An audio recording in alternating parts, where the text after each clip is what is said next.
Мы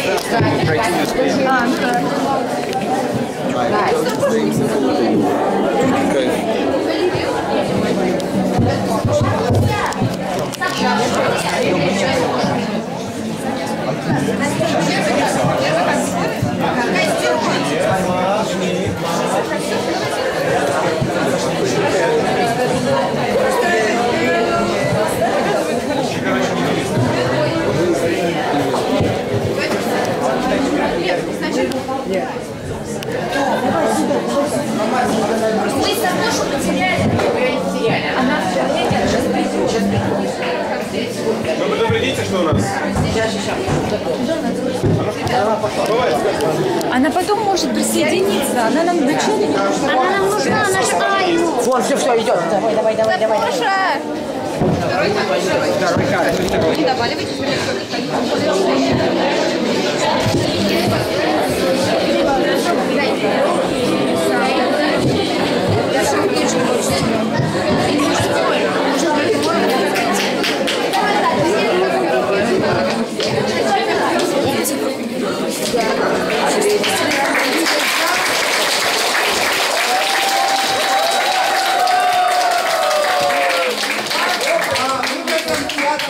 Бараке начинаем наш вечер самонадеятельности и открывается у нас группа «Химия». Занавес открыт, кулисы даже чуть-чуть отстали.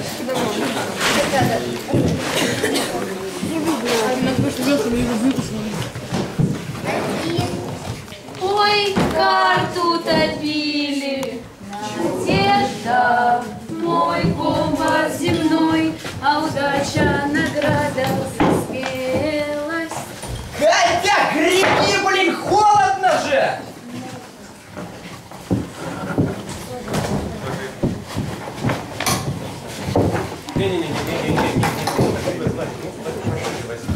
Да, вот. Работаем, поехали. А где третий кат? Кто-нибудь видел третий кат? Да плывет что. А давайте считать колевалу. Давайте.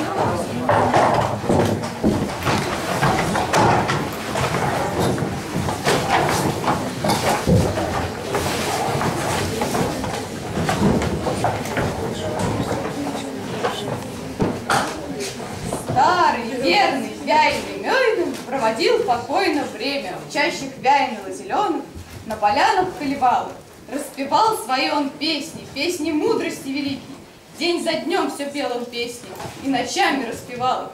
Пел дела времен минувших, пел вещей происхождения, что теперь ни малым детям, ни героям непонятно. Ведь пришло лихое время, ни дорог и хлеба нету. Далеко проникли вести, разнеслась молва далеко о могучем пении старцы, о напевах богатырских. И на юг проникли вести, и дошла молва на север. В Похеле жил Йокухайнен, тощий молодой лапландец. Как-то раз пошел он в гости, речи странные там слышит, будто можно петь получше. Песни лучшие составить, чем те песни, что певал он у отца им научившись. Рассердился Йокухайнен. Зависть в сердце пробудили Вяйны Мёйнена напевы, что его всех лучше песни. Старой матери идет он, предводительницы рода. Говорит, что в путь собрался, отправляется в дорогу. В село Вяйныло он едет, в пенье с Вяйны состязаться. Но его не отпускают ни отец, ни мать старуха. Нет, тебя там околдуют и оставят. Голову твою в сугробе, эту руку на морозе, чтоб рукой не смог ты двинуть, и ногой ступить не мог бы, молвил юный Йокухайнен. Мой отец во многом сведущ, мать намного больше знает, но всех больше сам я знаю.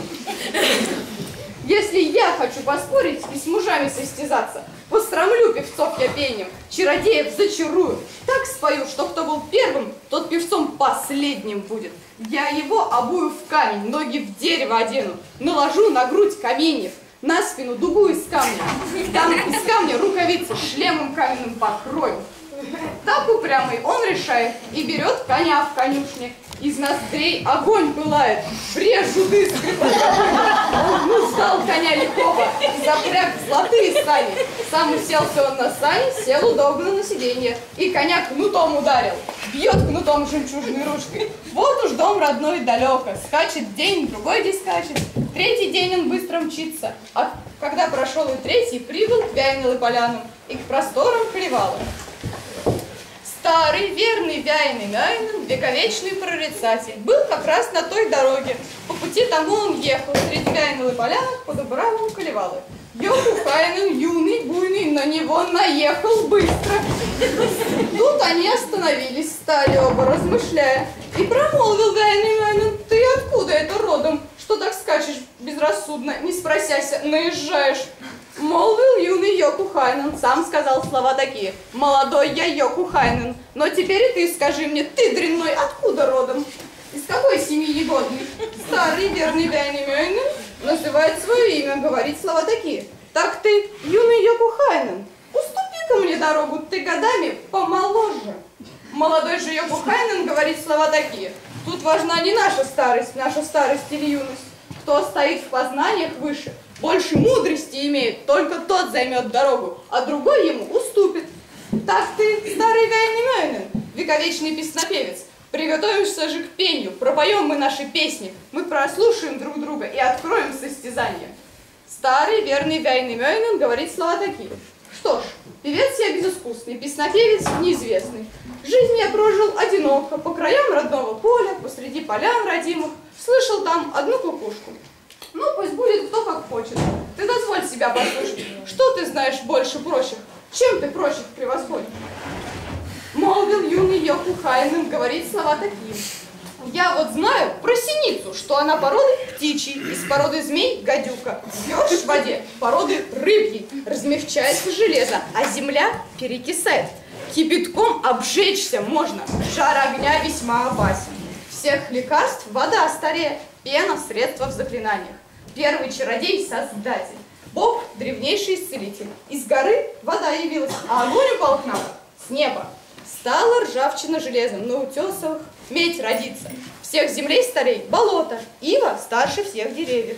Сосны — первые жилища, камни — первая посуда. Старый верный Вяйный Мяйнен говорит слова такие: может, что еще припомнишь? Или уж высказал всю глупость? Молвил юный Йокухайнен: нет, еще немного помню. Помню древность я сегодня, как вспахал тогда я море и вскопал морские глубы, выкопал я рыбам ямы, опустил я дно морское, распростер я вширь озера, горы выдвинул я кверху, накидал большие скалы. Я шестым был из могучих. Лжешь ты свыше всякой меры. Никогда притом ты не был, как пахали волны моря, как выкапывали глуби, и как рыбам ямы рыли, дно у моря опускали, простирали вширь озера, выдвигали горы кверху и накидывали скалы. Молодой же Йокухайнен говорит слова такие: коль рассудок мой потерян, так мечом его найду я. Ну-ка, старый Вяйный Мяйнен, ты певец с ртом широким, станем мериться мечами, поглядим, чей меч острее. Молвил старый Вяйный Мяйнен: не страшат меня нисколько ни мечи твои, ни мудрость, ни оружие, ни хитрость. Но пусть будет, как кто хочет. Я с тобой с таким несчастным. Я мечей не стану мерить. Ты негодный и противный. Обозлился Йокухайнен. Рот от гнева искривился. Головой трясет косматый, говорит слова такие: кто мечи боится мерить, а смотреть клинки боится, я тобой моею песней превращу в свиное рыло. Я таких людей презренных по местам прячу разным, уложу в довозные кучи и заброшу в угол хлеба. Омрачился Вяйный Мяйнен и разгневался ужас. Сам запел тогда он песни, сам тогда он начал речи. Не поют их вовсе дети, мальчики наполовину. Женихи лишь третьей части, ведь пришло лихое время, ни дород и хлеба нету. Начал мудрый Вяйный Мяйнен. Колыхнулись озера, все заливы не полны, и одни по ветру ходят, а другие против ветра.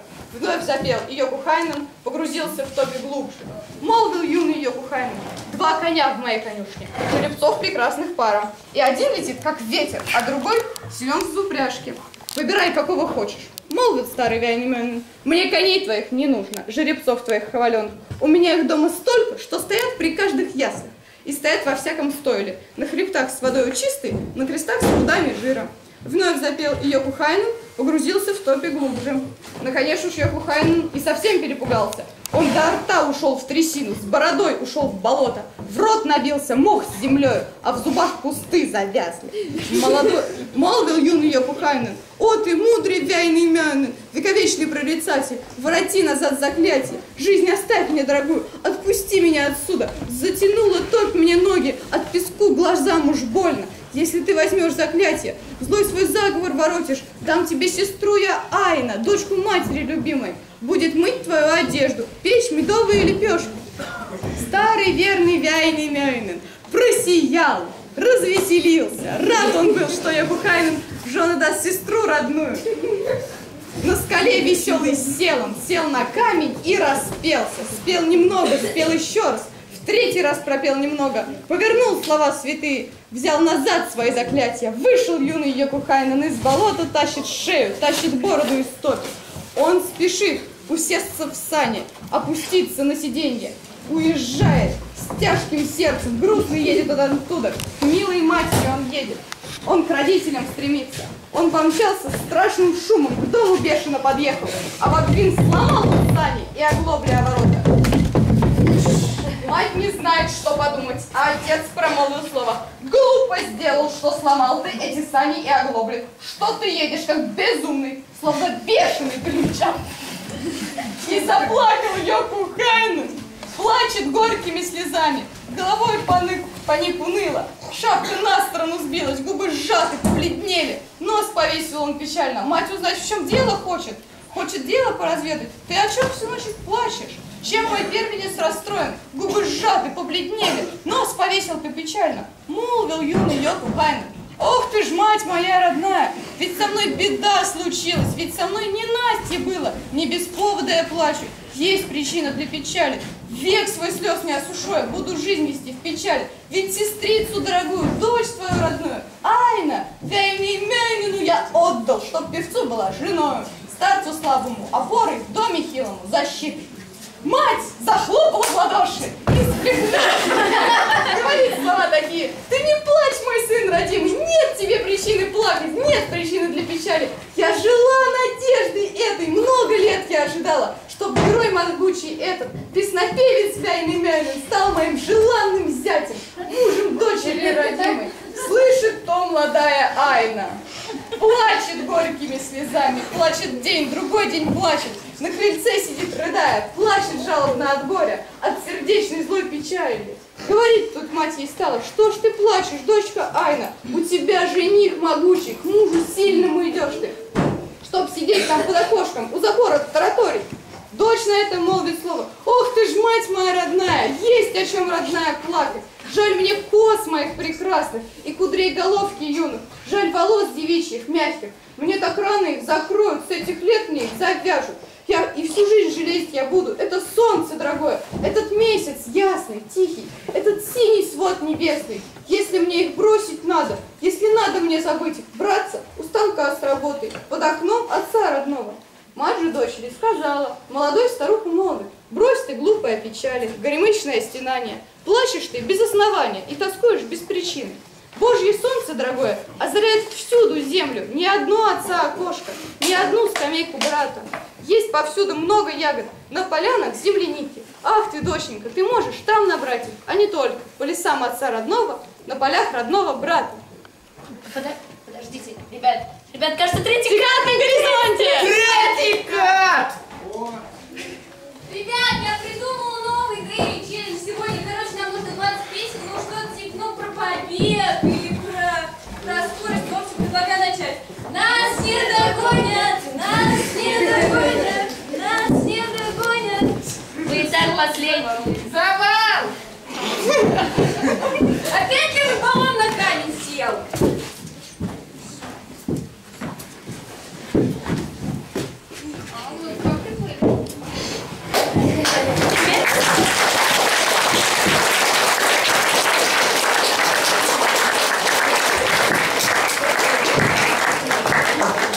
Прекрасно. Спасибо,